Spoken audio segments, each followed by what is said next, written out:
microliters of our sample, 2 microliters. Hello, today we're going to be doing electrophoresis. So to prepare the gel for electrophoresis, you have to know how to load the gel with the dye in the DNA solution.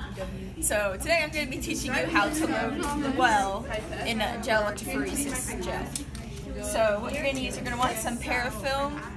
You're going to want your tips and your samples, and you're going to want both a P2 and a P20 micropipettes. So what you want to do is firstly you want to take the P20 and you want to make sure it's set on 10 microliters, and then you want to get the sample that you want to be putting through electrophoresis and pop that bad boy open, get yourself a tip, make sure you close the tip box, and then you're going to pipette 10 microliters of the sample. Come over here and get our dye. 10 microliters of the sample onto the parafilm. You want to try and get it all in one drop if you can with like minimized bubbles. And then you close your sample, put it up there. And then what you want to use next is you want to use the P2 to get the bromothol blue dye. And so this is really important because it'll help you be able to see the dye running, and then also help you see it at the end when you send it through the visualization machine. So you're going to want to use 2 microliters of the bromothol blue, so make sure that your P2 is sent to 2 microliters. You're going to want to open up your dye. So I'm going to come back to our original. Get yourself a tip.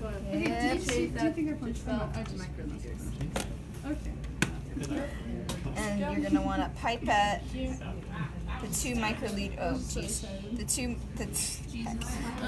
microliters of dye. Get all of that dye. Disgracious, please, pipette. 2 microliters of the dye right into the center of your sample. And again, you're going to want to try and minimize the bubbles, so try and like drop it onto the sample as opposed to like inserting it inside, because then you might create bubbles.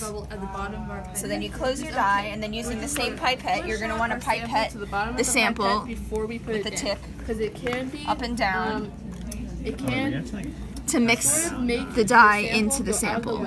So just pipette up and down a few times until the dye is evenly distributed throughout the sample. Slowly over. Once we're there, we're just going to insert it into the well.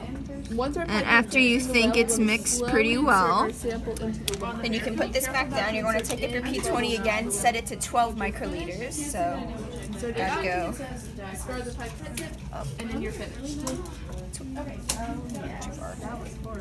12 microliters, because you have 12 microliters now here from the 10 of the sample and 2 of the dye.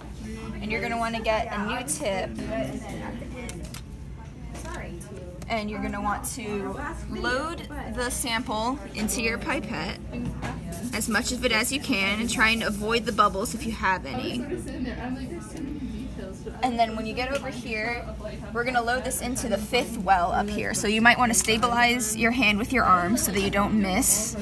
And you're going to want to insert the tip under the surface of the liquid right to the opening of the well, and then just slowly pipette the sample and dye into the well, trying to keep it all in there the best you can. And that is how you load a well for gel electrophoresis.